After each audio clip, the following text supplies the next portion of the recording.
Next box is patient preferences. By preferences, the creators mean the choices that persons make when they are faced with decisions about health, treatment, and interventions. Clearly, this box supports the principle of autonomy.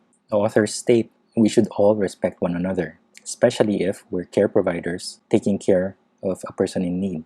We should respect the person in need. According to them, respect for persons affirms that each and every person has moral value and dignity in his or her own right. And if we truly want to respect someone, we should respect their autonomy, acknowledging the right of every person to choose and follow his or her own plan of life and actions. Autonomy is, of course, based on the belief found in almost all major religions that each person, each life has extreme value or is sacred, and therefore we should do our best to uphold this value by treating each other with respect and upholding each other's dignity and allow each other to exercise free will and self-determination. So, in practical terms, this box asks, has the patient been informed about the benefits, the risks? Has he understood the information? Is the patient capable of understanding the information? Is he mentally capable? Is he legally competent?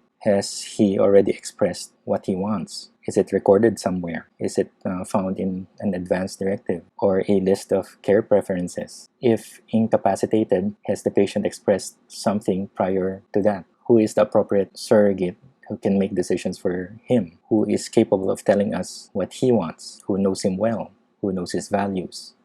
Next comes quality of life. I can imagine authors of this approach having a hard time trying to make this box easy and practical.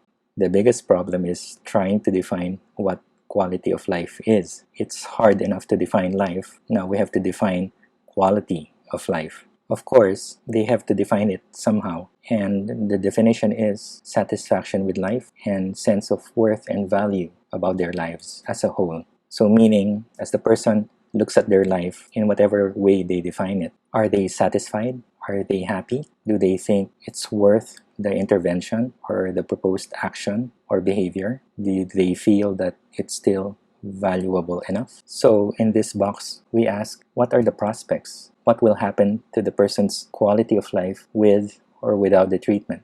How does the patient or the person see his life? Why does he think that his quality of life is this good or this bad? What are the bases for life's satisfaction, worth, and value? If the patient is incapacitated, on what grounds can anyone, the family, the providers, judge that some quality of life would be undesirable or not?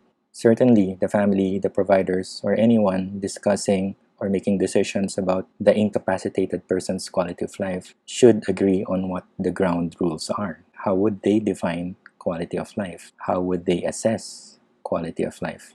Aside from the particular intervention, behavior, or actions being discussed, are there other ways of trying to improve the person's quality of life?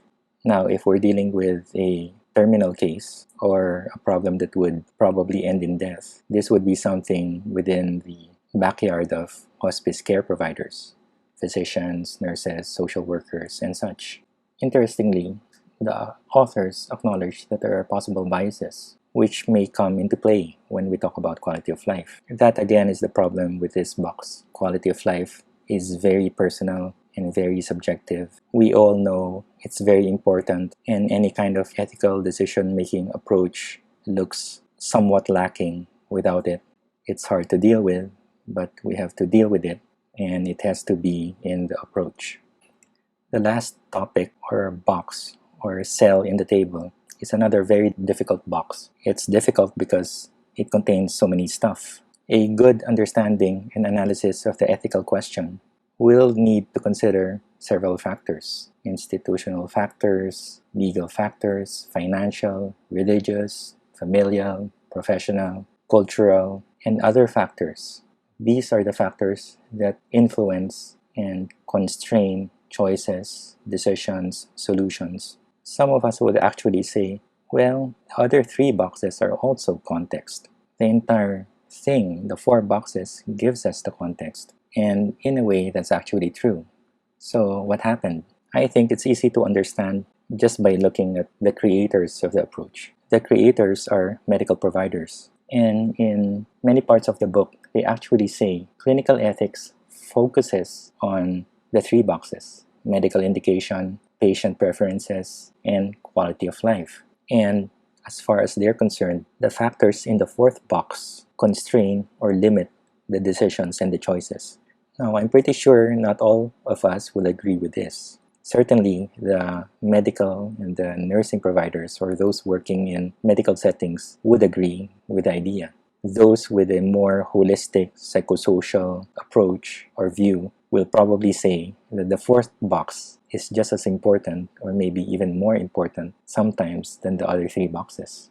Anyway, we're not here to modify the approach or figure out a new approach. We are here to think about the approach being proposed. So this box talks about a lot of stuff. Are there conflicts of interest? Professional, interprofessional, business, hospital business considerations, the physician's own interests. How about interests of other parties, relatives, family members, other third parties, insurance companies? Are we dealing with low resource communities, a developing country, a poor country? Are there problems of allocation of scarce health resources that might affect clinical decisions? Are there religious issues to be considered? Are there cultural issues? Is there a community issue, a public health and safety issue?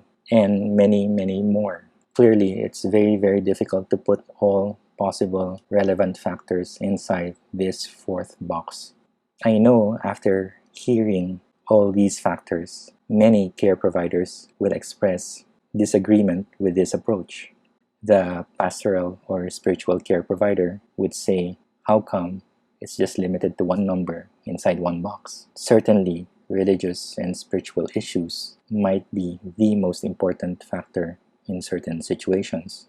Actually, in several situations requiring this approach, one can even argue that it's a very important factor deserving its own box. The community provider or the psychosocially inclined provider might say the same thing. How come it's only one and two numbers in one box? Certainly, in several cases with big ethical dilemmas and questions, these factors are very, very important. Again, these are medical providers thinking about medical ethical dilemmas in medical settings, trying to come up with a good approach to help everyone out. And so